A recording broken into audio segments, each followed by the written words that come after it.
Hello friends, आज हम लोग डिस्कस करने वाले हैं potential difference between two points के बारे में। तो चलिए स्टार्ट करते हैं। क्या है potential difference between two points? दो पॉइंट के बीच में पोटेंशियल डिफरेंस कितना होता है उसको हम कैसे फाइंड आउट करेंगे। मान लेते हैं दो पॉइंट है हमारे पास, ए और बी।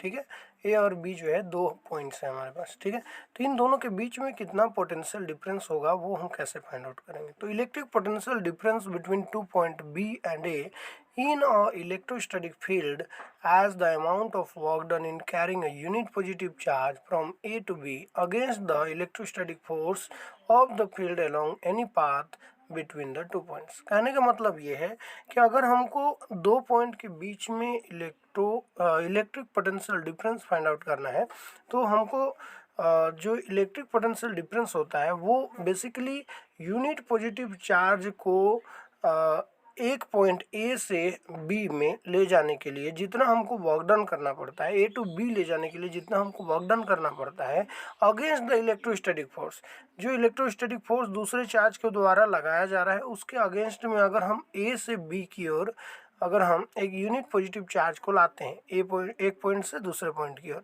ठीक है, तो हमको जितना वर्क डन करना पड़ता है उसी वर्क डन को हम बोलते हैं electric potential difference between two points. Okay, तो यहाँ पे हम देखेंगे ए और बी जो है ये यहाँ पे ए टू बी जो है ए से लेकर के बी के डायरेक्शन में हमारे पास दो पॉइंट है।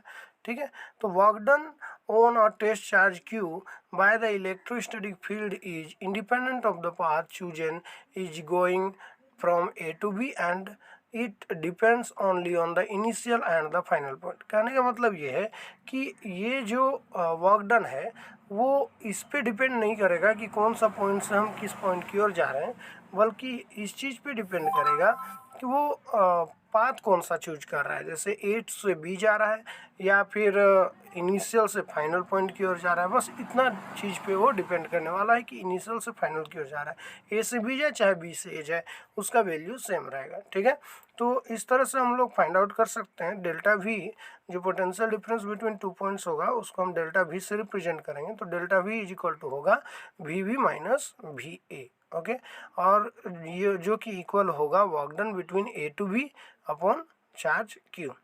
ठीक है, वेयर वी ए जो है V A and V B are the electrostatic potential at point A and point B respectively. मतलब वी ए और वी बी जो है वो इलेक्ट्रिक पोटेंशियल है पॉइंट ए और बी के बीच में। ठीक है, चलिए हम लोग अब आगे बढ़ते हैं, डाइलेक्ट्रिक स्ट्रेंथ के बारे में समझते हैं। तो डाइलेक्ट्रिक स्ट्रेंथ क्या होता है? The maximum electric field that a dielectric medium can withstand without breaking down of its influence property is called dielectric strength. कहने का मतलब है किसी भी electric field maximum electric field पे कोई भी डाइलेक्ट्रिक मीडियम जो है बिना अपने इंसुलेटिंग प्रॉपर्टी को लॉस किए हुए वो कितने देर तक उस इलेक्ट्रिक फील्ड में अपना प्रॉपर्टी को शो करता है ना, उसको हम क्या बोलते हैं? डाइलेक्ट्रिक स्ट्रेंथ बोलते हैं। एक बार फिर समझते हैं, the maximum electric field that of dielectric medium can withstand without breaking down of its insulating property. कहने का मतलब है कि वह मैक्सिमम इलेक्ट्रिक फील्ड, जिस इलेक्ट्रिक फील्ड पे कोई भी डाई इलेक्ट्रिक मीडियम जो है वो बिना अपना इंसुलेटिंग प्रॉपर्टी को ब्रेक किए हुए वहाँ पर कितने देर तक क्या कर सकता है, स्टैंड कर सकता है, उसी को हम बोलते हैं डाइलेक्ट्रिक